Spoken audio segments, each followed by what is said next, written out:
Fala galera, estamos começando aqui mais um episódio do Politic-Question, o seu podcast de política. Ele é patrocinado pelo Politimax, tá? Então já segue lá o Politimax, que é uma plataforma destinada à gestão dos seus leads, aos seus cadastros. Então se você é político, se você é vereador, se você é deputado estadual, federal e quer organizar sua base de dados, fala com o Politimax, entre em contato lá com a nossa equipe que nós vamos ter o maior prazer em te ajudar. E hoje a gente vai conversar com um cara que é fisioterapeuta, mas não vou falar de fisioterapia, pô. O Papo é uma cidade muito importante, né, daqui da região metropolitana de Salvador.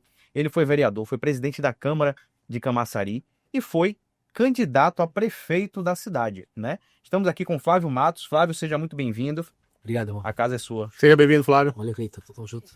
Flávio, vamos começar do fim, porque recentemente você se filiou ao PL, né? Ao Partido Liberal, sendo que você era da base ali, você era aliado de Elinaldo, né? E ali há uma tensão visível e notória entre as partes, né? Elinaldo que se é bem candidato, né? Tem um desejo de pleitear e a gente vê que ele está se movimentando aí.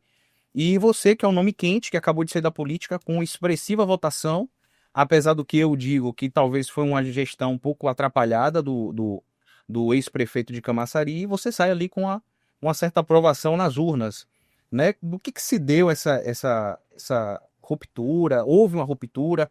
E como é que se dá esse novo relacionamento com o PL, Partido Liberal? Você é casado? Sou.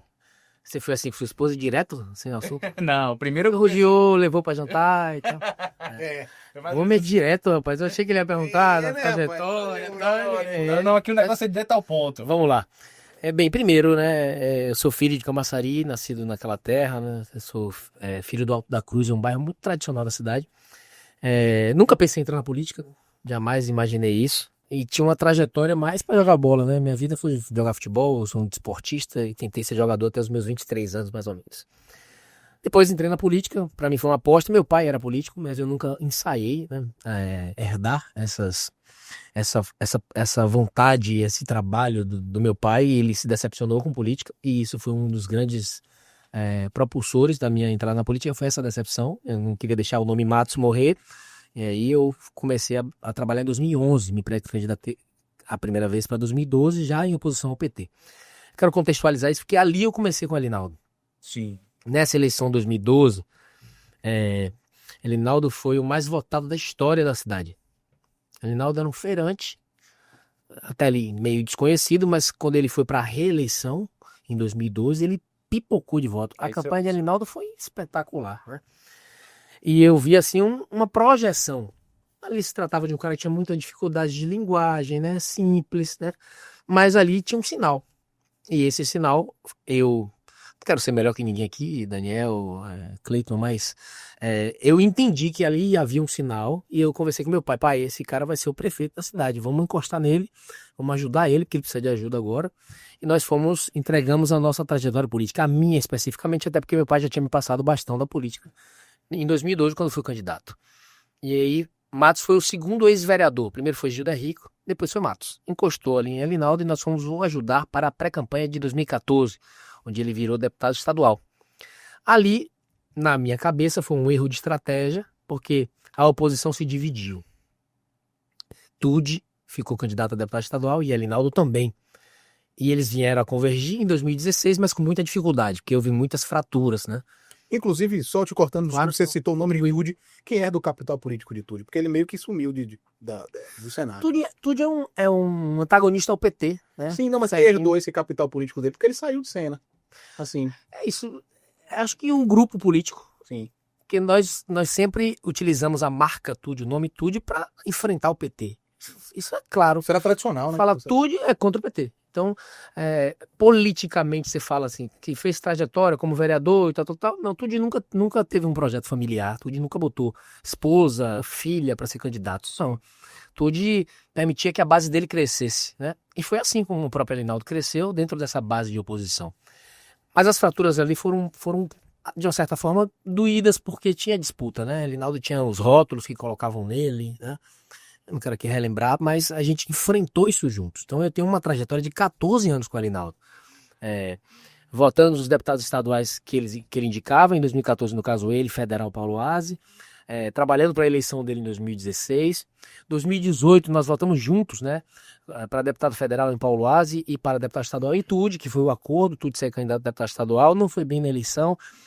Nós naquela época tínhamos um desgaste muito grande no início do governo, tínhamos herdado uma cidade completamente destruída do prefeito que antecedeu Elinaldo, que era do PT, e a gente teve dificuldade no início, né, na montagem da equipe. Elinaldo estava aprendendo ainda, né, a ser prefeito.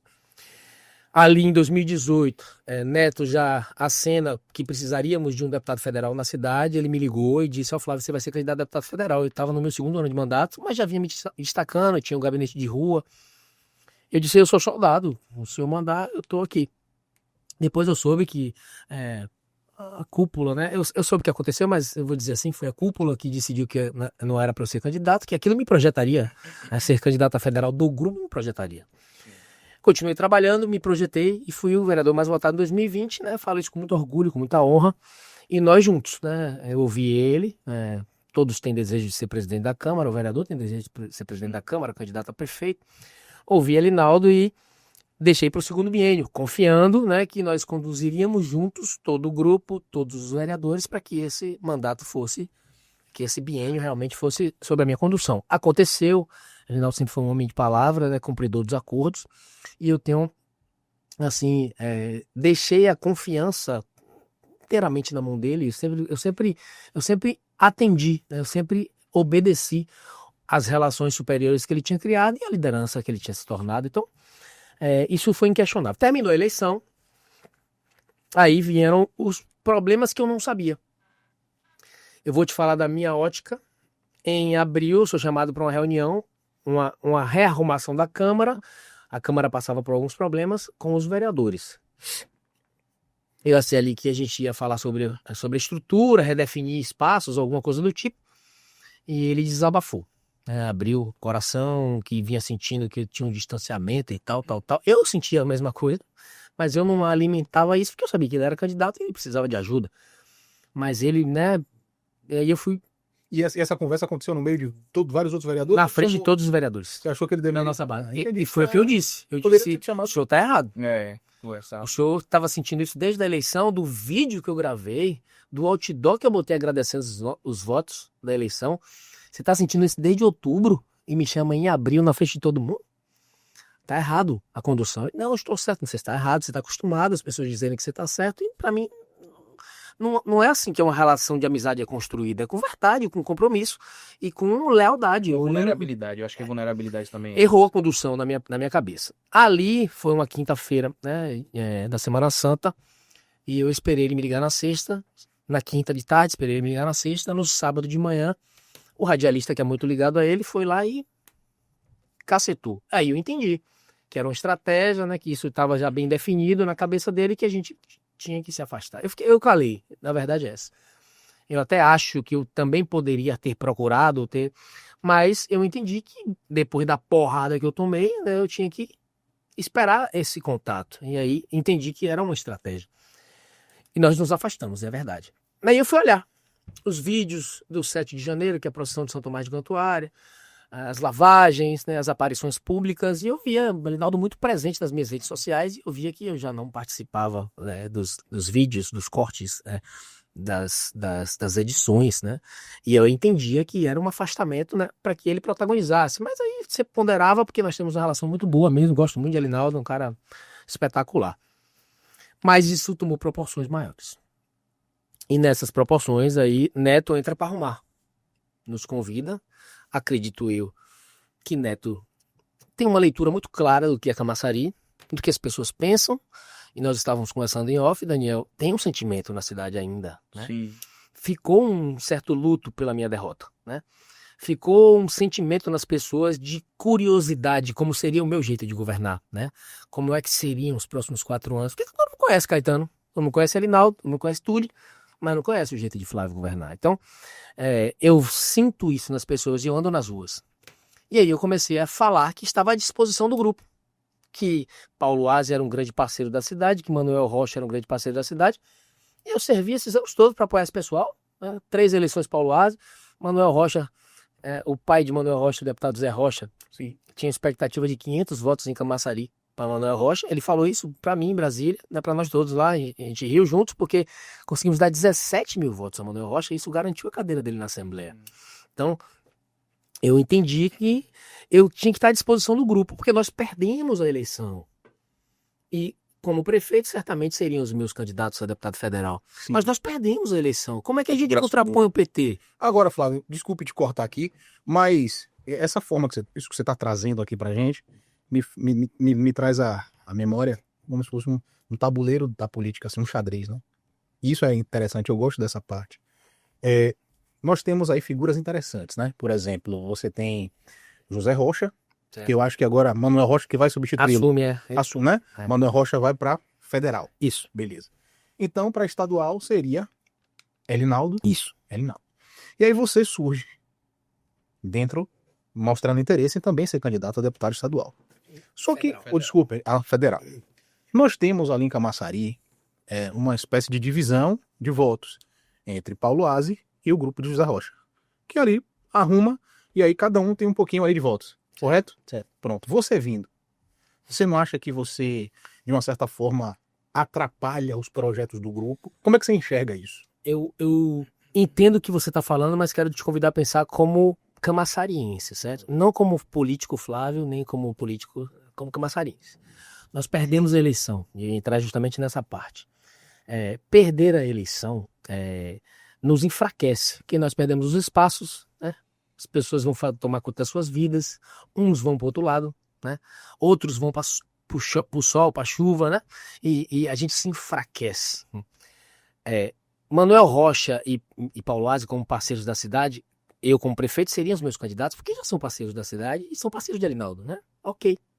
Mas a gente perdendo a eleição, a gente tem que entender como é que a gente se mantém fortalecido. Aí é que tá. Aí contando os fatos. Neto chama, esse clima já estava posto na cidade, Neto chama para uma reunião. Reunião essa de 2 horas mais ou menos, né? A gente lavou roupa suja. Assim, aí sim uma reunião interna. Sim. Eu, Elinaldo, Neto e meu primo participou, Márcio. É uma reunião interna, né? Eu falei o que eu pensava, ele falou o que pensava, nós lavamos roupa suja, né? Natural. Ele pediu para eu relevar algumas coisas, eu pedi para ele relevar outras, né? Questões familiares, por exemplo. Ele pediu para relevar uma fala de um parente. Eu não quero nem falar porque eu relevei mesmo, perdoei. E eu também pedi para ele relevar uma fala, né, de um parente minha que houve uma interpretação. E Neto disse assim: ó, eu preciso sair, eu tenho um compromisso agora, parece que ele tinha um voo, alguma coisa assim, ou alguém que ele ia conversar tinha um voo, ele não podia se atrasar. E ele disse: mas vamos fazer um compromisso aqui, essa reunião tá fechada, não sai daqui. E nós vamos terminar essa conversa. Era pré-São João. Ele disse: vai ser na outra semana. Tu foi recente agora. Depois do São João e antes do São Pedro. Ia ser naquela semana, naquele interstíciozinho de 2, de 3 dias. E eu preciso que vocês me deem a palavra de que vocês confiam em mim e que eu vou conduzir isso. Nós apertamos as mãos e deixamos claro que seria assim. Ele me deu a legenda no União Brasil. Se você quiser ser candidato a deputado federal, você vai ser, Flávio. Meu compromisso em Camaçari é com você e com o Elinaldo. Em Camaçari são esses dois. Eu entendi que aquela fala dele era dizendo assim: eu compenso o Paulo Aze em outro lugar, eu compenso o Manuel Rocha, o que importa é a gente ter um grupo fortalecido. Eu tinha entendido assim. Camaçari. E eu estava aguardando a segunda reunião, quando aí Elinaldo foi para a rádio lá em Camaçari, e aí foi aquela entrevista terrível, não sei se vocês acompanharam. Eu acompanhei. Que ele falou da minha irmã e tal. Ali foi que ele me empurrou para tomar minha decisão. Eu sempre agi de forma muito clara, sempre disse a Neto, né, que eu estava conversando com o João Roma e que eu tinha recebido muitos convites, mas eu tinha derrubado a maioria deles porque a maioria deles eram ligados ao PT e eu não caminho com o PT. Sempre disse isso. Mas que eu estava conversando com alguns partidos que eram da base dele, de Neto. Eu quero ver Neto governador. Eu quero que a oposição se una para a gente ganhar o governo do PT. São 20 anos, a gente sabe o que é a Bahia hoje, o que ela poderia ser e o que ela pode ser. Mas aí houve essa quebra de acordo. Elinaldo foi para a entrevista e pá! E eu não vou fazer a mesma coisa. Eu gosto muito dele, sou muito grato a ele por toda a condução, por toda... Eu sei que foi uma luta para ser candidato no grupo dele, que enfrentava uma resistência muito grande. As pessoas que são ligadas a ele, normal, isso endureceu meu casco, isso endureceu o couro. Isso foi bom para mim. Mas agradeço a condução porque me tornei candidato dessa forma, batalhando. E aí eu fui empurrado para isso, para tomar essa decisão. E aí foi quando eu procurei. Neto já sabia, né? Inclusive, agora em Brasília, conversamos, eu, Neto e Roma, tivemos uma reunião lá, conversamos, né? Ele abençoou essa ida pro PL, que vai conduzir uma estratégia de como a gente vai realmente conversar. Inclusive, estamos até combinados de conversar nos próximos dias aí, não sei se hoje, amanhã, semana que vem, para que a gente mostre que nós temos um interesse de ver a oposição unida, né? E aí, eu sei que eu rodeei muito, mas respondendo sua pergunta, Daniel, realmente foi um erro de condução, eu acho, né? Eu digo assim, hoje, pela relação que eu tenho com o Alinaldo, e eu sei que as feridas se fecham, né? Pelo menos com ele eu não tenho nenhuma mágoa, absolutamente, nada, porque Alinaldo andava na minha casa, eu andava na casa dele, nós temos relação familiar, né? Eu conheço os irmãos dele, eu conheço a família dele, né? E eu sei que por um momento, pelo que houve dos politiqueiros, dos cientistas, dos palpiteiros, tem gente chateado. Mas eu quero convidar todo o time azul, inclusive a família dele, para relembrar o que foi a campanha. Nós temos um traidor dentro do grupo. Nós tínhamos uma pessoa que levava lideranças do nosso grupo para Caetano. Tinha isso? Tinha um traidor dentro do grupo. Nós temos uma pessoa que trabalhou para perdermos a eleição. Nós temos uma pessoa que se expôs. Inclusive... E ela mudou de lado depois da Não continua no grupo, continua colado com o Alinaldo. Continua um dos principais conselheiros. Ele sabe disso. Eu, a esposa, a família dele, falávamos isso para ele o tempo todo. Velho, esse cara não pode participar das reuniões de núcleo. Então por que você tá levando teria... Se houve identificação de que havia suspeita ali? Ele não tinha suspeita, tinha provas. Tinha né? provas. Então por que então que você acha que ele permitia, sendo que esse cara era uma ameaça, um risco iminente ao grupo? Tem uma relação de anos, né? Ele tem uma relação de anos com essa pessoa. Ele tem talvez uma gratidão estabelecida. Houve um afastamento dessa pessoa da campanha e ele operou para o mal, né? Desde a filiação partidária. Ele levava os nossos candidatos para o outro lado, dizendo que nós íamos perder a eleição, né? As principais pessoas ligadas a eles todas pularam, né? Inclusive, do primeiro para o segundo turno, o vereador que é sócio dele, em negócios, inclusive, próximo, pulou, né, no segundo turno. Então, nós sabíamos que isso estava acontecendo e talvez eu e ele deixamos isso nos contaminar de alguma maneira para que nos afastássemos e era para a gente estar mais forte, eu sempre disse isso. Essa eleição de Alinaldo era para eu estar dirigindo o carro dele e atendendo o telefone dele, fazendo relação direta com os prefeitos que vão o apoiar e os vereadores, montando o organograma de agenda regional, né? Era para eu estar colado, grudado. E eu fui saber que ele tinha esse sentimento em abril, né? Eu batalhei muito, Daniel, para Alinaldo ir nos eventos no primeiro semestre. Em dezembro eu disse, nós temos que participar do 7 de janeiro. Você é candidato, né? Até então nem sonhava em ser candidato a deputado federal. Só tinha dito nas entrevistas que eu estava à disposição do grupo. Se for melhor para o grupo. Eu só dizia isso. Que o bom político tem que estar à disposição do grupo e do povo. Eu dizia isso. Que se o grupo entender que estrategicamente é importante para nos mantermos fortes, né? Eu ser candidato, estou aqui. Se não, nós temos dois grandes parceiros. Falava bem de Paulo Aze, de Manuel Rocha, que são parceiros da cidade. Isso ninguém vai tirar. Então, ir para o PL e lançar minha pré-candidatura hoje torna-se uma questão de sobrevivência, mas principalmente uma questão de estratégia. Eu não sou o dono da razão, quem sou eu, mas entendo, penso como eleitor do time azul, eleitor contrário ao PT, que se nós deixarmos Ivoneide caminhar sozinha na eleição de 26 para ter 70, 80, 90, 100 mil votos, nós entramos enfraquecidos. Você citou o número de Ivoneide, inclusive, né, nas últimas eleições, Ivoneide teve quase 39 mil votos em Camaçari. Não é isso? 38 mil alguma coisa. 38 mil alguma coisa, quase 39 mil. Isso. Aí Paulo Aze teve 13 mil. Isso. E José Rocha 500 votos em Camaçari. Mas ninguém trabalhou José Rocha, né? Ninguém trabalhou José Eu não ia Rocha, falar, velho. Manuel Rocha que foi trabalhado. Para estadual, quando 2017. Sim. Então, quando eu faço essa pergunta para você, você vindo, você tem convicções que então você vai fazer uma polarização com o Ivoneide. Perfeito. E como fica, então? Tudo bem que hoje você deve satisfações ao PL, né? Mas havendo um enfraquecimento ali do grupo em geral. Eu, assim, na conversa que tivemos em Brasília, Neto ainda tenta achar uma equação. Entendi. Então não está resolvido completamente. Está resolvido minha pré-candidatura, está resolvida a candidatura de Alinaldo. Está resolvido que, na minha cabeça, eu vou polarizar com o PT. E está resolvido que eu não vou caminhar com o PT em hipótese alguma. Então, ir para o PL é essa simbologia e essa garantia. E está resolvido que acaba uma eleição, começa outra. né? Vem 28 e nós vamos enfrentar, né? Então, eu chamei todos para reflexão e eu chamo mais uma vez, você que é do time azul, você acha que Ivoneide ser candidata a deputada federal sem marcação, sozinha, ela vai se fortalecer mais para 28 do que se ela tiver uma candidatura contrapondo o projeto deles? Uma candidatura de um filho da terra, aliás, o único filho da terra, a primeira vez que um candidato, filho da terra, pode representar Camaçari no Congresso Nacional. Eu sou nascido e criado em Camaçari. Então, tá vivo no coração das pessoas, Daniel, que participou mais ativamente da campanha de Camaçari, tá viva a eleição, tá viva a polarização. Foi uma eleição linda, propositiva. É claro que teve a parte suja, a guerra, a opressão, poder paralelo envolvido. Nunca vi poder paralelo envolvido como foi em Camaçari. Eu não podia entrar no lugar, quem usava azul tinha que tirar a camisa, senhoras de sutiã no meio da rua. Muito violento, uma campanha Violentíssima, armas, ameaças, chutar a porta. A comemoração deles foi tiro no Cristo Redentor, furaram a porta de bala. Foi um negócio terrível a campanha, essa parte. Mas a parte que ficou no coração do camaçarense foi a polarização. E é isso que eu acredito, Cleito. Nós vamos disputar uma eleição que é a prévia para 28. Agora você imagina. 26 passa. Flávio eleito deputado federal. Elinaldo eleito deputado estadual. Olha como a oposição se fortalece. Olha como a gente chega em 28. E aí eu quero chamar a atenção, porque a política é conta, é matemática. Vocês talvez entendam mais de política do que eu, mas eu faço conta.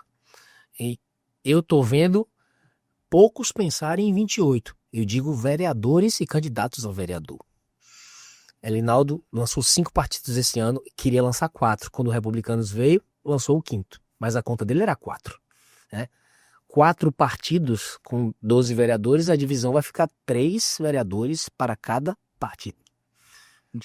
Sem a estrutura, como é o cenário, né? Neto é governador, Deus abençoe, pode ser que as coisas se ajustem, mas como a gente não vai ter mais a prefeitura, a gente não tem mais a quantidade de candidatos para fazer o lastro do partido, né? Aí você pensa como Davi do Buri, Rose do Buri, você pensa como Sandro Negão, você pensa como Gil Eventos, você pensa como Cibele Araújo, você pensa assim como esses candidatos que foram bem na eleição, muitos votos, e que tem chance de se eleger em 28, vai querer entrar num partido com 3 vereadores?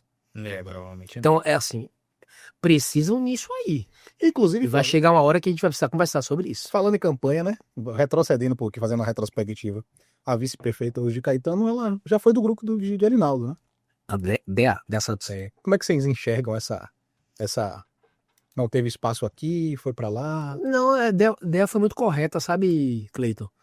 Eu acompanhei, Dea chegou para Elinaldo e disse que o irmão dela era uma pessoa muito influente no PT, que era secretária de Moema, Gramacho, parece, e que ela tinha muita resistência, pelo menos foi o que eu ouvi, né, falar, que tinha muita resistência de conseguir votos que não fossem no PT, porque a família dela era PT, as pessoas tinham convicções petistas e que ela era meio que uma carta fora do baralho, como se fosse uma ovelha perdida, ela, nesse caso, né? Então ela disse não, que ela teria mais facilidade, foi o que ela disse, né? Aqui eu soube de outras coisas, né? Aqui eu soube que realmente tinha um projeto por trás para ela ser a vice-prefeita. E eu acho que todo mundo tem que ter o direito de sonhar, né, de crescer, e tudo certo, de ideia. Só fico triste que ela tá escanteada, né, na cidade, né? Ninguém vê mais a vice, aquela imagem de evangélica, de pastora, para atender, para talvez atingir o eleitorado evangélico que era mais ligado a mim, né? As pessoas... Caetano nunca falou ser contra o aborto. Para mim ele é a favor, né? Eu sou contra o aborto. Caetano nunca falou sobre liberação de drogas, eu sou contra, ele nunca falou sobre isso, né? Então você acha que ideia foi uma peça que foi utilizada para... Ideia foi importante para tentar acenar para esse eleitorado que se autodeclara, né? A pesquisa mostra que 38% se autodeclara evangélico. Sim. Então é um eleitorado importante. São 38% dos votos que votam em mim? Não, claro que não, mas a grande maioria, pelos princípios, pelos valores, pelo que acredita, tende a votar em mim. Porque sabe do meu comportamento e das minhas convicções, né? E na eleição, quando você tem que buscar tudo, né? Eu não acho que vale tudo pelo poder, mas para mim foi uma conveniência. E aí eu fico triste por isso, né? Eu tinha me comprometido, por exemplo, de no Camaforró, tem uma festa para o reino e tem uma festa para o mundo, que é a mesma estrutura do Camaforró, foi um dos projetos que eu apresentei, a mesma estrutura que custaria a mesma coisa, ia só ficar uma semana a mais, porque nós teríamos 3 dias de festas para o reino, abençoaríamos o espaço do Camaforró, depois a gente fazia as festas para o mundo. Eu tinha proposto isso, né? Não aconteceu, né? São ideias que ele pode aproveitar, inclusive, e prestigiaria a vice, que é do reino, que é representatividade do evangélico, do povo de Deus, do povo cristão, no mandato de Caetano. Mas está escanteado. Me tira uma dúvida, foi uma pauta que foi muito levantada durante a campanha, é uma ideia de que você não seria de fato o evangélico. Fala um pouco sobre as suas raízes cristãs, porque teve gente que falou, não, ele tá usando de oportunismo, ele nunca foi evangélico, mas eu acho Eu não sou evangélico. Você falar sobre... Eu não sou, eu sou católico, né? Eu sou católico, nós congregamos na igreja do Denocop. Minha esposa é mais ativa do que eu, porque eu frequento muitos cultos, mas eu tenho um princípio. Mas isso é de agora, não? Ou você já tem... Sempre. A gente sempre vai onde é convidado e a gente se sente bem. Eu adoro ir para os cultos, adoro. Inclusive, vários pastores dizem, você não é evangélico ainda. Por quê? Vários dizem isso. Porque eu sei os louvores, eu ouço no meu carro, eu leio a Bíblia toda semana, eu tenho uma passagem da Bíblia que eu medito sobre ela. Na campanha eu intensifiquei isso diariamente. É claro que depois da campanha eu deixei isso uma vez por semana, toda segunda-feira. É um quadro chamado Boa Semana com Jesus. Não é... Eles diziam isso e diziam que isso ia acabar depois da eleição. E eu continuo com o meu propósito. Isso não tem nada a ver com política, gente. Sim, claro. Acho que todo mundo tem que ter esse momento de espiritualidade, como o povo do Candomblé vai lá pro terreiro e se sente contemplado com sua ancestralidade, com suas espiritualidades. Eu gosto disso, né? Então, mas sou católico, né? De origem, minha mãe, meus pais. Vou à missa sempre que posso, né? Gosto muito de estar presente, né? Nos cultos. Hoje mesmo vou a um culto, hoje à noite, né? Convidado de um grande amigo que me chamou para ir para esse culto. E é assim, eu nunca usei isso, eu nunca menti sobre isso, mas é claro que o adversário vai tentar sempre... Sim, com certeza a estratégia é sempre mitigar o opositor, né? Diminuir ali as qualidades. Mas eu nunca respondi. Sim. Que Bom, gente, essência é essência, né? a gente está aqui com Flávio Matos, foi candidato a prefeito de Camaçari, teve uma votação expressivíssima e hoje é pré-candidato a deputado federal. Se você chegou aqui até agora, você está assistindo o vídeo até agora, é porque, meu irmão, você gostou. Então se inscreve, pelo amor de Deus, Clica no sininho. vídeo, clica no sininho aí, já virou blogueiro. Editor, aponta para o homem aí, faz o convite aí, por favor. Você que está gostando aí do nosso programa aqui com o Cleiton entrevistando com o Daniel, aproveita aí que você ficou até agora aqui, segue lá o PolitiQuestion, clica no sininho, se inscreve no canal, divulga para os seus familiares, aproveita que ainda dá tempo, a entrevista vai continuar para acompanhar junto com a gente. Nosso blogueiro Flávio Matos aí, ó, Falar em blogueiro, rapaz, me diga uma coisa, ainda bem que eu tenho essa oportunidade de perguntar isso. Quando você viu o jingle da oposição, te chamando de comédia, você ficava com... É baixo. É baixo. Eu acho que é baixo.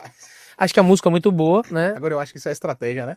Tipo assim, você... Agora eu acho de uma incoerência, né? De uma hipocrisia, né? Por exemplo, a deputada mora em Busca-Vida, né? Eu não gosto nem de falar essas coisas pessoais, mas mora num condomínio de luxo, né? Vamos dizer, Que deputada você se refere? a esposa do prefeito. O prefeito mora num condomínio de luxo. Na campanha ele se muda para uma tal de Colina, né? Não mora lá, gente. Mora lá. A Casa da Colina não é... Não mora lá, gente. Só durante a campanha, para receber as pessoas. Mas ele mora, todo mundo sabe onde ele mora. Aí, ela diz que é favela. E aí, eu tava perguntando, no programa que eu vim agora, ela pulou na favela, entrou na favela na campanha. Cadê? Voltou quando? Eu não, ainda jogo bola, né? Joguei bola em Arias um dia desse, tem um jogo passando pra semifinal agora. Fiz 3 jogos em Arias. Corri, fui participar de uma corrida em Barra de Pujuca um dia desse. Eu ando, porque eu joguei bola. Futebol é isso. Eu joguei bola dentro da favela, né? Aí a tal da hipocrisia e do preconceito, do pré-julgamento, né?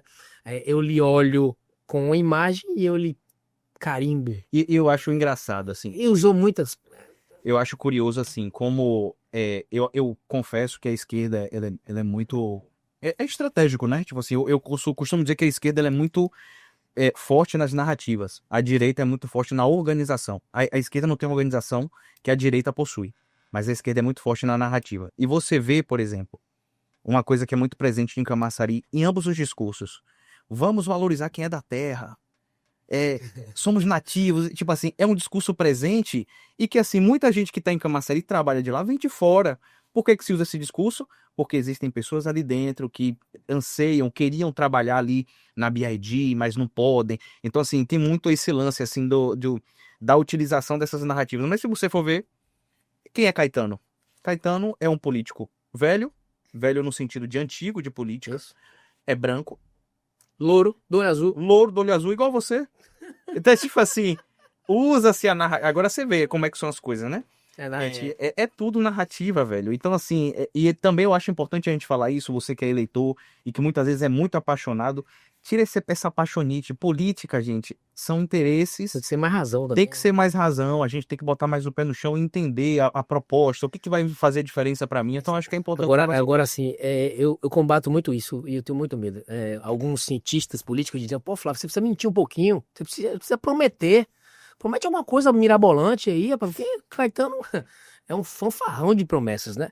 Ele prometeu que a partir de 1º de janeiro, ele ia assumir em 1º de janeiro, ele prometeu, a deputada tem fala dela e fala dele, inclusive no último debate, que a partir de janeiro vamos ter ônibus elétricos, com Wi-Fi, com ar-condicionado e gratuitos. Os ônibus chegaram. Não são elétricos, não são novos, quebra o tempo todo, não tem elevador para pessoa com algum tipo de deficiência e mais, não é gratuito. Mas a promessa era que fosse gratuito. Né? Promessa que fosse gratuito, a tarifa é a mesma nossa e mais. Ele ainda aprovou na Câmara 44 milhões de subsídio, ou seja, está pagando a empresa o que recebeu na campanha. Agora, me tira uma dúvida aí sobre essa Câmara de Camaçari, que eu fiquei pensando. Eleitos foram, assim, foi uma eleição pro legislativo muito parelha ali, né? Só que a maioria foi da oposição, não é isso? Isso, muito foi. Elegemos foram 15, acho que elegemos... Foi alguma coisa assim. 15. O presidente, teoricamente, é da base de Elinaldo, é oposição. Isso. Como é que você encara como as coisas estão se dando na Câmara Municipal? Você vê que existem traições por parte de bases de Elinaldo, a Câmara está se vendendo para Caetano está tendo dificuldade de governar através da Câmara. Como é que você... Não vejo assim não. Vejo 12 guerreiros que entendem, às vezes pensam diferente do governo, mas não inviabilizam o governo. Aí eu tô falando aqui de uma coisa agora, Razão, subsídio de 44 milhões podia travar que nós tínhamos maioria, nós temos maioria. Mas não, entendeu-se a importância de subsidiar, né, para que o transporte receba o transporte, para que as pessoas recebam o transporte, né? Só é estranho, né? Como é que o transporte rodava com a tarifa, agora roda com a tarifa e mais 44 milhões de subsídio, né? Parece até que é um tomar lá da cada campanha. Entendi. Então é assim, são guerreiros. Tem outra pergunta para te fazer, mas pode... São guerreiros, né, que estão lá lutando, né, que vão aprovar o que for de benefício da população, que ninguém é maluco de votar contra, né, que tendem, claro, que a ter um clima acirrado, que são maioria, né? Nós elegemos 15, perdemos 3. A gente perdeu no interstício de primeiro para o segundo turno, que foi aquele negócio de pular, né? Sim. Isso é natural. E é o que é ligado ao grande traidor da eleição, ao grande traidor da cidade. É o Pior que eu já sei quem é isso, Marcelo. Que todo... Não é só você que sabe, o time azul sabe. Todos sabem quem é o grande traidor. Fiquei curioso. Quem é o grande Não traidor. vou dar nome não, que não sei, né? E os outros 2 foram depois, né? Um alegou as questões partidárias, né? O do Republicanos, Luizão, é gente boa pra caramba, né? Ajudou muito na eleição. Gente boa, gente boa. Ivandel também, gosto muito de Ivandel. Ivandel também alegou as questões dele e pulou antes, né?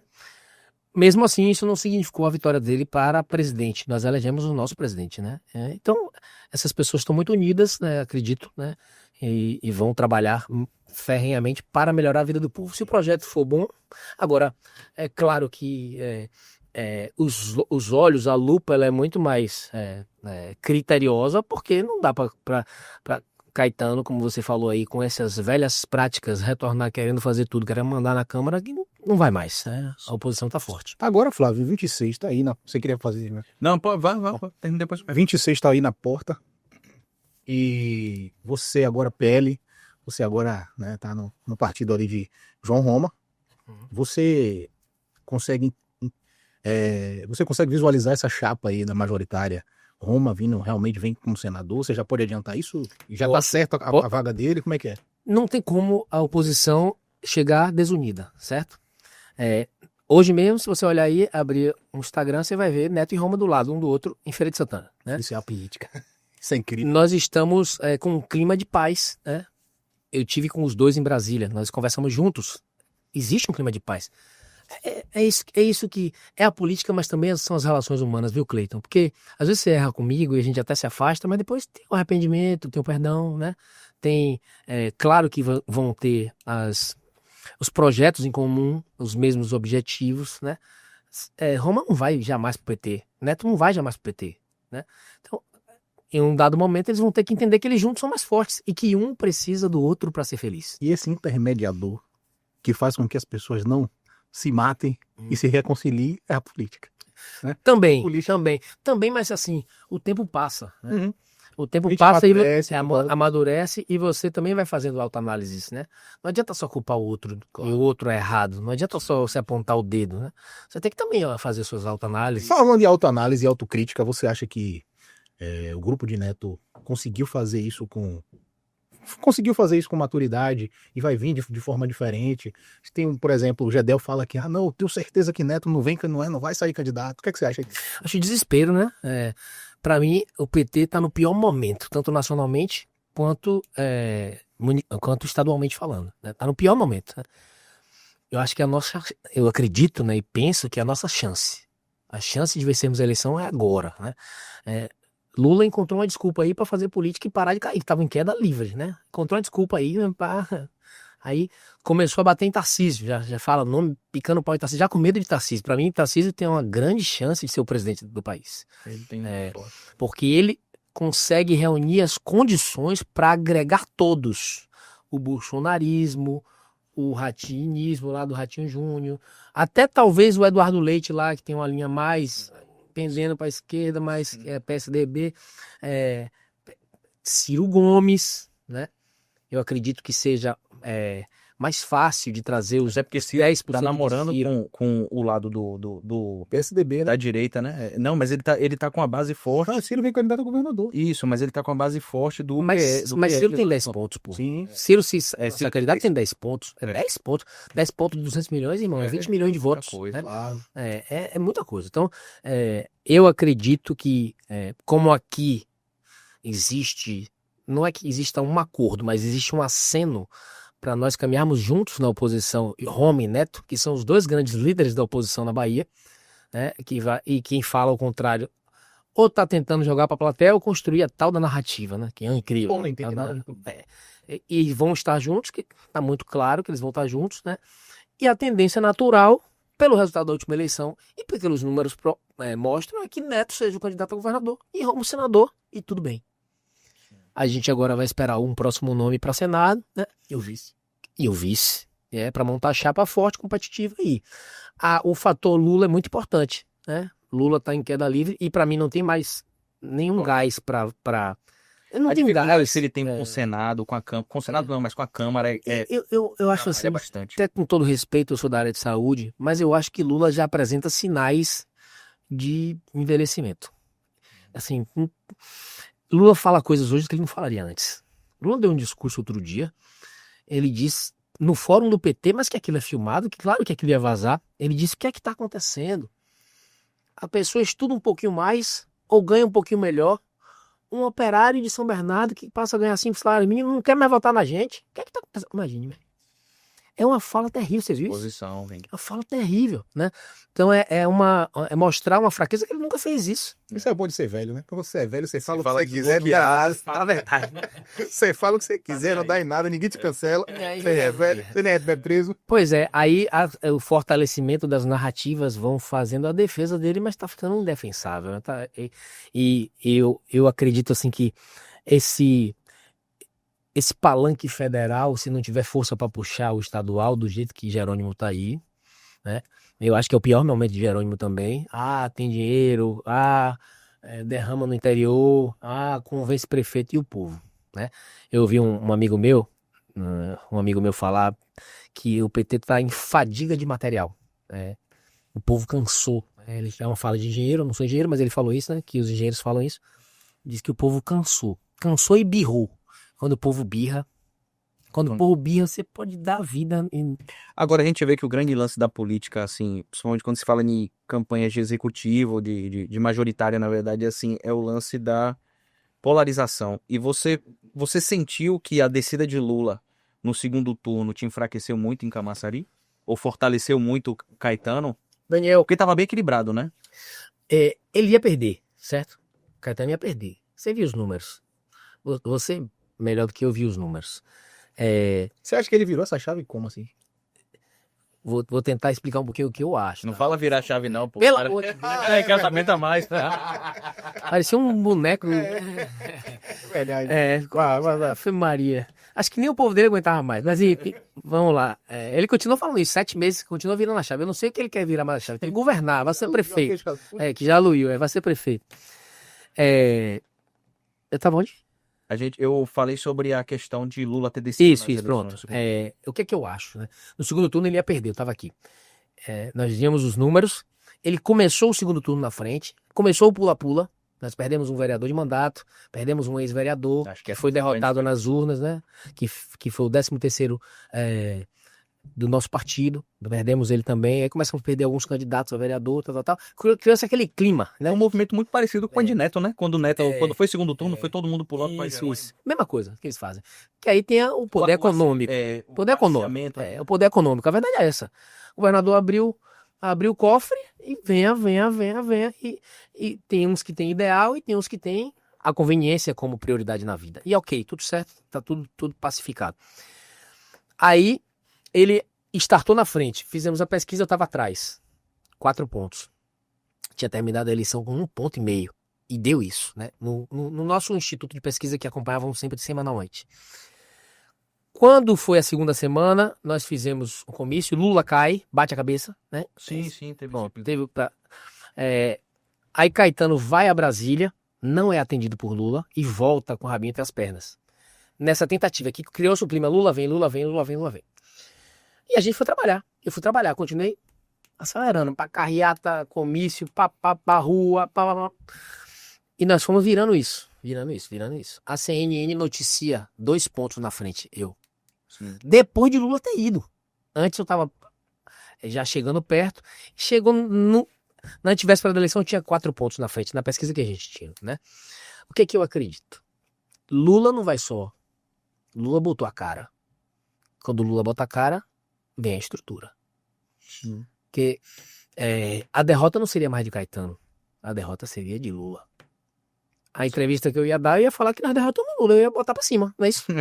A lógica é essa. Só que aí desce junto a estrutura. E aí eu falo estrutura. Porque foi um derrame, Cleito. Foi um derrame, assim. Foi um negócio absurdo. É que é até feio de eu contar aqui. Pode Foi sabe... família era contra de 4 votos, não sei quantos mil, sabe, foi um negócio assim... Isso abertamente.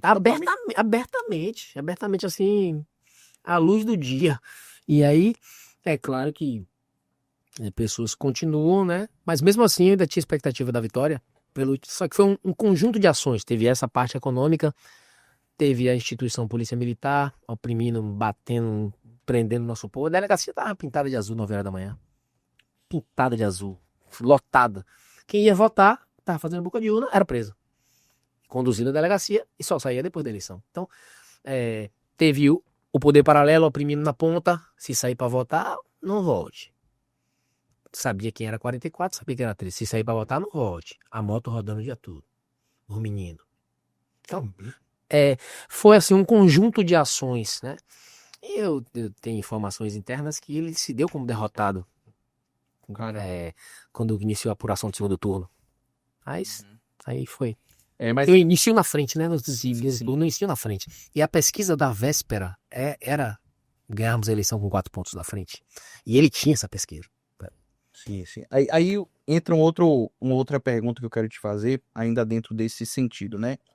Acabou a eleição, os palanques são desmontados, e a gente vê um ambiente em Camaçari que transmite a ideia de terra arrasada, né? Eles usaram muito narrativa de que a terra estava arrasada, que a prefeitura estava quebrada, que não tinha dinheiro nos cofres públicos, unidades de saúde que não funcionavam e por aí vai. Aí eu te pergunto, existiu a terra arrasada e se existiu, foi por um esvaziamento dos cofres públicos antes do fim da eleição ou porque Elinaldo fez uma má gestão do recurso que havia na cidade? De jeito nenhum. Aí é a narrativa mesmo. Primeiro que prefeito não pode deixar rombo em cofre, que se ele deixar uma conta de luz sem pagar, ele tem que deixar o dinheiro provisionado para o pagamento posterior, senão ele fica inelegível. Né? Então, conversa, balela. Linha de crédito. O governador tomou 20 empréstimos aí, não sei quantos. Né? 18 bilhões. Já chegando a 20 bilhões, né? Quem quer construir na sua casa, toma empréstimo.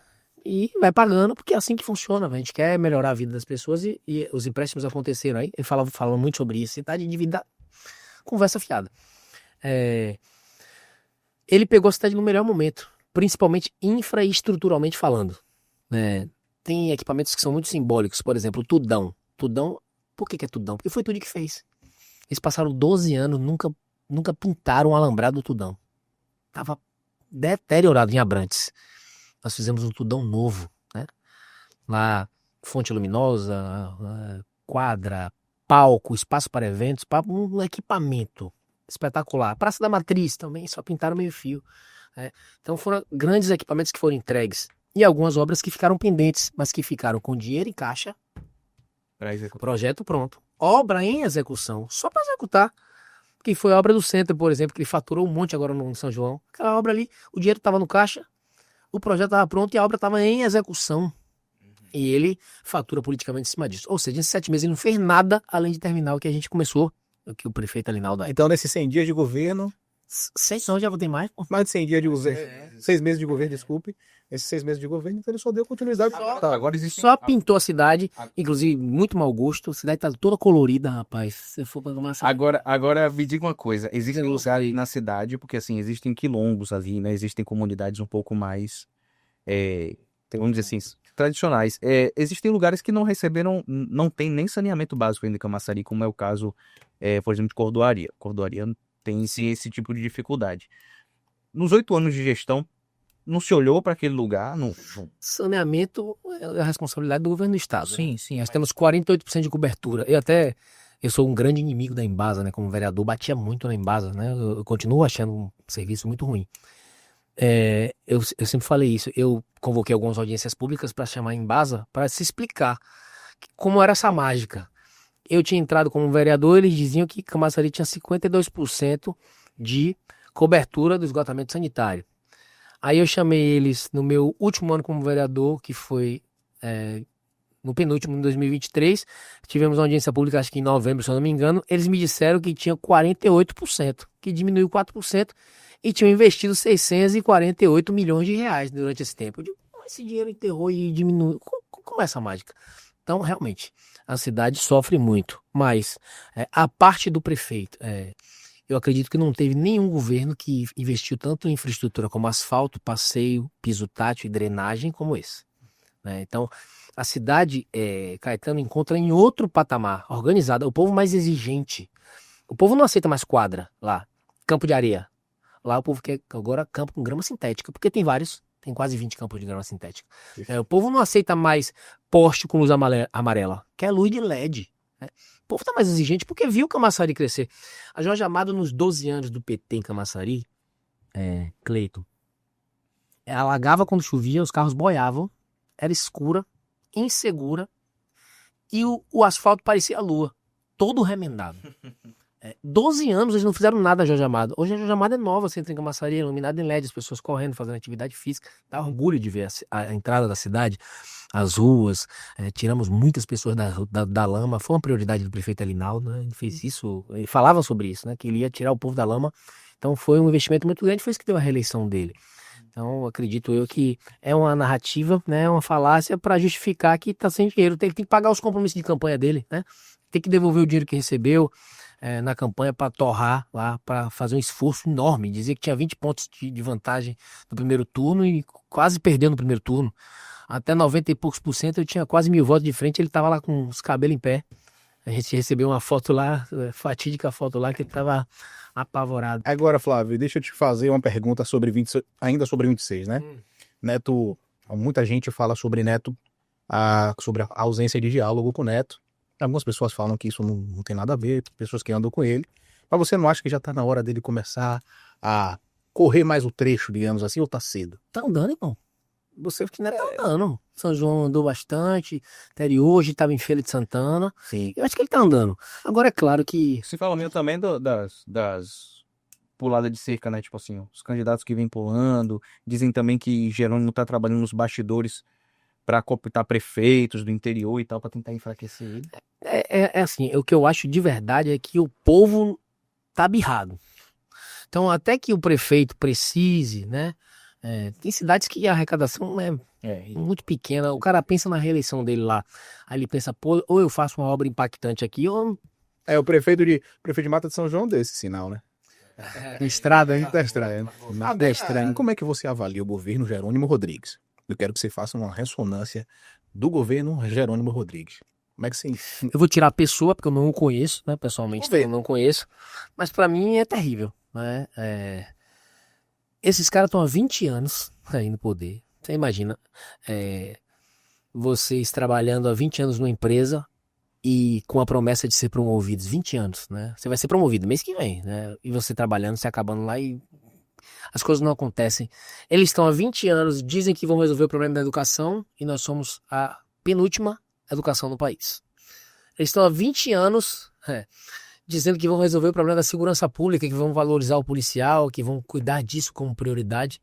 Nós sabemos os nossos índices. Nós somos o pior e mais violento estado do país, né?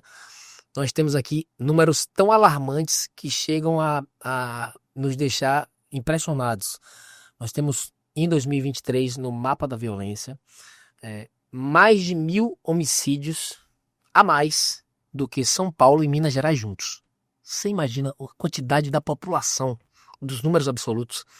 Enfim, nós temos aí um estado campeão em desemprego, falta de investimento, falta de atração de investimento. Agora chegou a BYD lá, fizeram uma política em cima da BYD, a BYD diz que é montadora, por enquanto só é montadora, né? Na fábrica ainda nada, só tá montando carros lá e eu torço em Deus que ela vire realmente uma montadora que gere bastante emprego. Então, é um governo fadigado que Jerônimo não deu um 360. E, falando na verdade aqui, Cleiton, chega a ser cômico se não fosse trágico. A mesma promessa da ponte de novo. Quem aguenta mais isso, gente? Esse povo sonha com essa ponte. É um sofrimento, é um desrespeito o ferryboat. Peguei um ferry esses dias, você vê ferrugem no ferryboat. Você vê a zoada, você acha que, meu Deus do céu, né? Velho, é uma vergonha, um desrespeito ao cidadão aquilo ali. E essa mesma promessa desde 2010, se não me engano, são 15 anos de promessa que agora vai. Eu me lembro de Jacques Wagner falando isso, agora vai. No primeiro, no segundo, Rui Costa, no primeiro, no segundo, Jerônimo, no primeiro. Que isso, gente, é brincar, é zombar.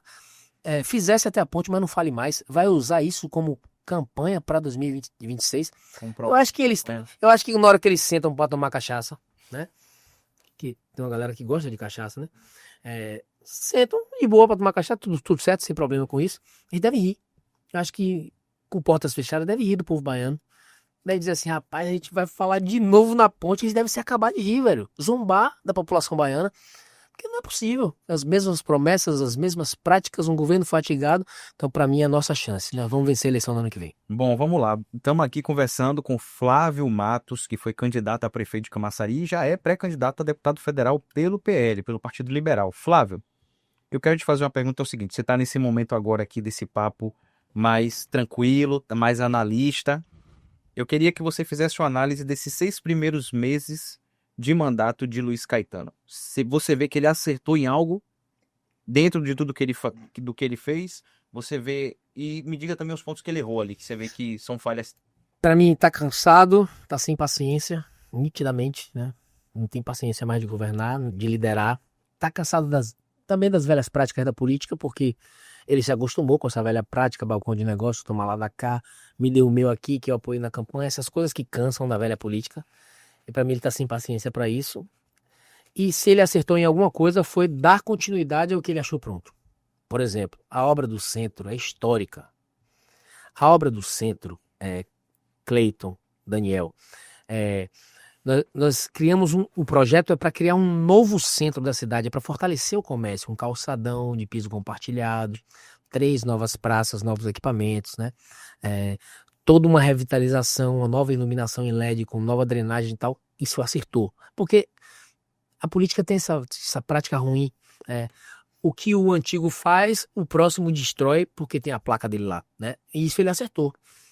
Ele deu continuidade às obras. Algumas tá faltando Itacimirim, que tá parada. Tá faltando a minha Praça do Alto da Cruz, que é um sonho meu, onde eu nasci. Eu que fiz o projeto, eu que, junto com a arquiteta lá, coloquei o campo de grama sintética, coloquei a arena de futevôlei, coloquei o palco, coloquei os banheiros individualizados para os quiosques, coloquei uma pista de skate. Fui eu não tô dizendo que fui eu que pedi, não. Fui eu que fui pra mesa, para o computador junto com ela para fazer o projeto. Bota aqui, dá aqui. Não, aqui não dá. Aqui. A gente montou um projeto. E tá lá, não deu tempo de ficar pronta, tá lá esperando ele continuar e terminar a praça. Então, não perseguir o que estava prestes a ser confirmado, para mim é um acerto. É único para mim. Não teve uma obra pronta dele mesmo. São 7 meses, claro que os processos licitatórios demoram um pouco, né? Mas novidade zero. Prometeu legalizar o ligeirinho. O ligeirinho tá lá, clandestino até hoje. Vai tomar pressão agora da empresa, que vai receber o subsídio, mas não dá para competir com o transporte clandestino. Então ele vai perseguir o ligeirinho daqui a pouco, né? Prometeu o hospital municipal. Se o governador não fizer, ele não faz. Vai terminar, não vai fazer. Porque ele não consegue ser austero. Caetano, no segundo mês de mandato dele, a folha já estava mais de 40 milhões. Não consegue ser austero. Porque ele tem que sustentar o projeto da deputada esposa dele em toda a Bahia. Então ele encheu a cidade de fora, de gente de fora. Ele trouxe... Austero, que você fala, ele não consegue economizar. Ele não consegue economizar. Não consegue economizar dinheiro. Eu falo que às vezes pode ter alguém que não entende a palavra austero, né? Ele não consegue economizar dinheiro público. O negócio dele é gastar, né? Ele compromete a arrecadação. Então não sobra dinheiro para fazer a obra. Não sobra dinheiro para levar o benefício para o cidadão. Mas ele tá Você gastando vê. com programas sociais ou tá gastando? Como se desde março ele não dá uma cesta, meu chefe? Básica. Pessoas que precisam da cesta básica do CRAS. Hoje eu vi a Agora fiscalização. ele alega que a cidade está quebrada. Que ele tá tendo que governar através... Por que funcionava? Ah. Por que a gente dava um kit enxoval? Se tá quebrada, como é que ele gasta 20 milhões numa cesta eventual de Páscoa? Quer dizer que a pessoa só come uma vez por ano? Não tem que ter o enxoval? A grávida não tem que ter... A gente tinha esse auxílio contínuo. Eram benefícios continuados. Não eram eventuais, eram continuados. O auxílio enxoval, o auxílio funeral. O Bolsa Social, que era um Bolsa Família Municipal, tinha mais de 2.000 famílias que recebiam uma renda de até R$150. Tem um Bolsa Família criado lá, travou tudo. Então, é o que eu tô falando, ele não consegue economizar e não sobra dinheiro pro povo. E ele tá lá enchendo a cidade de forasteiro. Povo de Moema tá tudo lá, né? Ah, Tem que tá com separar. forasteiro lá? Ah, tem muitos, né? A secretária de saúde não sabe onde é o Burissatuba, né? Tá lá. Tem gente capacitada em Camaçari, que ele dizia isso, vou governar com o Rio de Camaçari, né? Aí o cara perdeu, o irmão de Dé é secretário em Camaçari. Não mora em Camaçari, gente. Não vive em Camaçari. O procurador não mora em Camaçari. Enfim, é o velho discurso que na campanha é o paladino da moralidade, mas durante o mandato faz a população de burro. Quem é que, numa futura... Você pretende voltar a buscar, tentar... Tudo isso eu entendo que é uma construção, a sua candidatura federal é uma construção para 2028. Não é isso? Eu não tenho, assim, vaidade de atropelar os processos, mas acredito que todos vão trabalhar para se viabilizar para isso. Então eu vou trabalhar para reunir as condições para isso. Quem que você acha que... Quem você considera que, tipo assim, você fala assim, poxa, na minha campanha, fulano tem que estar. Ou fulano foi importante. É óbvio que você corre o risco de ser injusto falando. Mas tem pessoas que você destaca. Tem pessoas que você fala assim, pô, velho, fulano foi uma pessoa muito boa comigo naquele período, me ajudou. E antes e depois, e agora que eu não tenho cargo, mandato, enfim. É uma pergunta difícil. Que é muita gente. Eu sou grato a muita gente. A campanha foi linda porque muita gente participou. Então, eu tenho pessoas dentro do meu carro que eu sou muito grato, né? Eu tinha uma agenda, Daniel, eu vivia à base de energético, né? Que dormia 2, 3 horas por dia. Então, essas pessoas também tiveram que aguentar essa barra, né? Revezavam, né? O que dirigia revezava com o outro, porque não aguentava o rojão, mas eu não podia revezar com ninguém, né? Então, quem tava ali no carro, o videomaker revezava, a Juliana revezava, as pessoas revezavam, mas eu não podia revezar, porque... Então eu sou grato a muita gente, né? Eu queria ter o direito de recompensar essas pessoas, né? Como eu disse, todo mundo sonha em crescer. O videomaker quer ser relações públicas, que quer ser coordenador da comunicação da prefeitura, todo mundo quer crescer, quer ser secretário. Quem que não quer ser secretário em Camaçari, quer colocar no seu currículo isso? Então, eu gosto de mérito, eu sou a favor da meritocracia, então, não só o mérito na eleição, como o mérito de capacidade também, que acho que isso tem que ser bem avaliado, até porque gerir recurso público deveria ser assim, né? Com mais responsabilidade, respeito ao cidadão e principalmente focado no resultado. Então, eu não queria ser injusto de nominar uma pessoa, não. São muitas pessoas. Flávio, veja só. Eu sempre gosto desse cenário, né? A gente está vendo que o PL hoje, esses dias, Valdemar da Costa Neto emitiu uma nota de repúdio em relação ao que está acontecendo no nacional, né? Bolsonaro hoje usa tornozeleira. Como é que você enxerga esse quadro na nacional e como é que você acha que isso pode refletir, né, num possível refletir aqui no estado da Bahia? Bem, vivemos outro cenário, né? Há 4 anos, falar em Bolsonaro na Bahia era bem complicado. Hoje já isso mudou, principalmente pela derrocada de Lula, né? Então, existem aí pessoas que aguardam, né, que Bolsonaro se viabilize. Eu acho difícil com o ativismo judicial que a gente está vivendo, né? Não dá para negar que existe uma perseguição ferrenha, né, ao ex-presidente. Não dá para negar que a gente vive uma injustiça muito grande, né? E eu acho engraçado que quando o Lula foi preso, com todas as provas, nas delações e as devoluções de bilhões de reais, Lula livre, Lula inocente, né? Agora eles buscam a todo tempo aí achar alguma prova e tudo mais, não tem nenhum indício de desvio de recursos, né? Mas é o grande adversário do establishment, né? do sistema, é o grande adversário. Então tentam inviabilizá-lo, né? O que é que eu digo assim? Para mim vai ser um grande tiro no pé. Tá agora uma torcida dos petistas e das pessoas da esquerda para prender Bolsonaro, por revanchismo a Lula. Talvez não estão entendendo que prender Bolsonaro vai ser um grande evento para nós ganharmos a eleição. Porque eu não acredito que Bolsonaro vai fazer como Lula fez para Haddad perder. Vai ficar dizendo, eu sou candidato, de dentro da cadeia, eu sou candidato, e deixou o cara inviabilizado. Isso de propósito, para o cara não crescer. Eu não acredito nisso. Eu entendo que um precisa do outro. Eu acredito que, mesmo que essas promessas e essas injustiças aconteçam, de que ele seja preso, de que ele vai indicar o Tarcísio. E nós vamos vencer a eleição por isso. Porque existem os extremos, 30% para um lado, 30% para o outro, né? 40% no meio observam o movimento. Esses 40% acredito eu que grande parte, a grande maioria já entendeu que o governo de Lula já deu o que tinha que dar, né? Não acredito em impeachment nessa altura do campeonato, mas acredito que uma derrota é iminente aí, tá se encaminhando para acontecer, né? Então, o que é que eu penso? Ele é um grande cabo eleitoral, né? Como ele está inviabilizado, eu falei aqui, você chega e fez assim, porque eu não acredito que Alexandre de Moraes e todo o sistema judiciário que faz esse ativismo contrário, que persegue, que inviabiliza, que quer mandar no país, às vezes chega a ser trágico mesmo, não é nem mais cômico.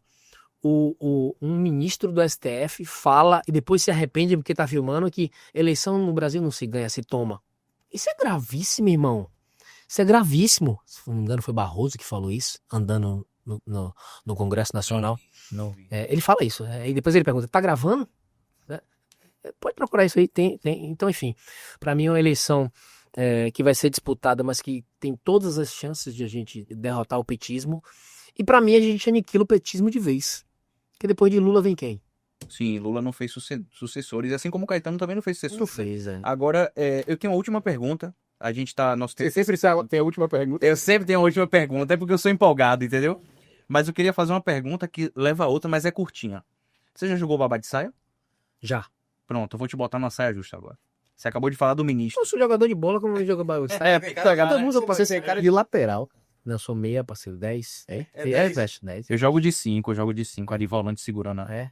Eu já joguei bola também, jogando Vitória, pô. Você faz assim, eu boto a mão no peito e diz assim, calma, garoto, agora eu resolvo. Você toma a bola Eu dou. e me dá nos ouvidos. Vamos lá. Você falou agora dos ministros. Certo. E, recentemente, ontem, não sei, Alexandre de Moraes derrubou ali a questão do IOF e passou, a partir da decisão dele e toda a votação que aconteceu na Câmara Federal, caiu. Você pretende, né? Imagino que é bem possível que a gente veja você como uma pessoa que vai ocupar uma cadeira ali. Amém. Como é que você vê esse cenário? De um ministro derrubar uma decisão? Imagina aí. Tá lá na Constituição que os poderes devem ser independentes e harmônicos entre si. Tá harmônico. Não existe um ativismo judicial claro querendo se meter. Quem é o deputado que vai votar na criação de novos impostos?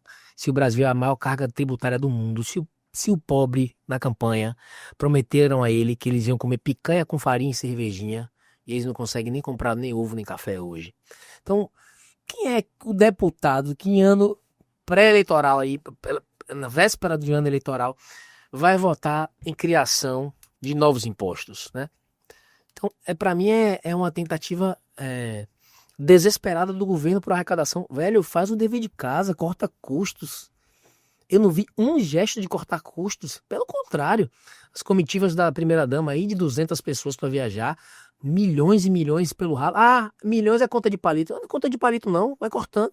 Né? Então não existe uma para não falar a palavra difícil de novo, não existe uma intenção de economizar nunca. Esse governo só pensa em taxar o povo. Né? Agora a velha narrativa construída de eles contra nós, do rico contra o pobre, do preto contra o branco, do gay contra o hétero. Velho, nós somos um povo só. E o gay, o hétero, o rico, o pobre, todo mundo, ninguém quer pagar mais imposto, ninguém aguenta mais trabalhar 5 meses do ano para pagar imposto. Para Lula viajar com uma comitiva de 200 pessoas, ficando nos hotéis mais caros do mundo, para a primeira-dama lá achar um absurdo que ela não tem uma verba de gabinete para ela gastar sem um cargo público. Quem votou nela? Então é assim, é um absurdo que eu vejo a justiça se meter, né? Claramente tendenciosa. O ministro Alexandre de Moraes é uma piada, né? É uma piada. Inclusive eu tenho que segurar minha língua, né? Quando eu for deputado federal dado. Meu advogado. Mas é uma piada, ele se mete. Quer dizer que não é mais o Congresso que discute criação de impostos para se derrubar, ou se aprovar. Lula usa de um artifício aí por decreto, criar um imposto, uma taxação no povo, né? Imposto de operação financeira. Quer dizer que o dono do açaí daqui da esquina que tem 10 funcionários não toma empréstimo, não? Para gerar mais um emprego, para gerar mais 2, para gerar um fluxo de caixa, para pagar umas contas e não demitir um funcionário. Então isso vai gerar demissão em massa, isso vai gerar um problema econômico grande, mas a arrecadação vai estar preservada para ele fazer o quê? Uma ação no ano que vem, eleitoreira, aumentar o Bolsa Família, né? Só durante a eleição, é uma tentativa, né, orquestrada. É claro que ele perdeu a força do Congresso, ele não dialoga mais com o Congresso, não tem mais a mesma capacidade, como eu disse. Tô achando o Lula envelhecido, né? Esse terceiro reinado de Lula realmente Todo ele respeito, não tem o mesmo fluxo com o Congresso. Todo respeito, não tem comunicação com o Congresso nenhum. Para mim, tá desgastado e a única alternativa que resta a ele é usar a força política que tem sobre a justiça. Então tudo é STF. Sim. Tudo é STF decide. Judicialização da política, né? Invadindo aí, extravasando competências e tentando governar o país sem ser votado, né? Perfeito, Flávio. Bom. E aí, Cleitão? É isso. Satisfeitíssimo. A gente conversou com o Flávio Matos, uma figura incrível, muito gente boa, Flávio. Foi muito bom te conhecer, conversar com você. Se tem alguma consideração final, fala suas redes sociais para o pessoal seguir e conhecer. Eu sou Flávio Matos Oficial com 2 L, se eu não me engano, lá no Instagram. Sigam aí. Peraí. A coisa tem que ser feita, calma. Flávio Matos. Não tá seguindo outro Flávio. Daqui a pouco tá seguindo. Mas é primeiro aí, quando é o primeiro aí. Flávio Matos já vai aparecer. Isso, oficial com 2 L's. Isso, com 2 L's. Obrigado, Cleiton, Daniel, a todos do PolitiQuestion. É um prazer muito grande falar com vocês aqui. Perdão, né, que a gente já tinha marcado outras vezes, parece. Não, marcou uma vez, só que você teve uma agenda em Brasília. Foi a de Brasília, justamente esse. Me perdoem, assim. Já queria vir por aqui. Perdoar não, tem que marcar um baba aí, um churrasco. A gente marca um baba e depois marca um rola, né? Eu vou botar... rola com você. Vou botar Cassiano vai ir no meu lugar. Mas obrigado, sim. Vou ter que começar com a guarda passada já. Mas agradecer de coração assim, a audiência de vocês, a possibilidade de estar aqui presente, fazer esse compromisso, né? Nós somos jovens, quanto anos você tem, Cleiton? Vou fazer, eu tenho 30 e algumas coisas. Parece um pouco mais, mas tá jovem. É 33, idade de Cristo. São dois jovens, a gente sonha com um novo momento da política. Eu estava falando com o Daniel antes de começar o programa. A gente gosta da política mesmo, né? Participa porque gosta, porque é missão, porque é propósito. E a gente está acostumado a ver coisa errada e normalizar isso. Então, pedir a todos, né, para fazer esse compromisso com um novo futuro. Eu sempre falo em nova política. Eu sei que quando eu falo em nova política ofende algumas pessoas, mas é para ofender mesmo, porque eu cansei da velha política, dos velhos balcões de negócio, do acordo toma lá da cá, de que tem que prometer as coisas, que tem que prometer os cargos, os espaços, e eu acredito num novo momento. Então eu estou agora construindo essa nova história, esse novo projeto, e convidar a vocês para participar disso. Eu fiz muitas pessoas sonharem com um novo momento e participarem ativamente da campanha eleitoral, dizendo assim: existe uma possibilidade de a gente viver um novo momento, um novo jeito de governar, um novo jeito de fazer política, e quero te convidar para participar disso. Obrigado a todos. Gente, esse foi o Politic-Question. A gente agradece a sua audiência até aqui. Se você não se inscreveu, já se inscreve. Esse foi Flávio Matos. Agradecemos a sua audiência até aqui, né? Um abraço e até a próxima.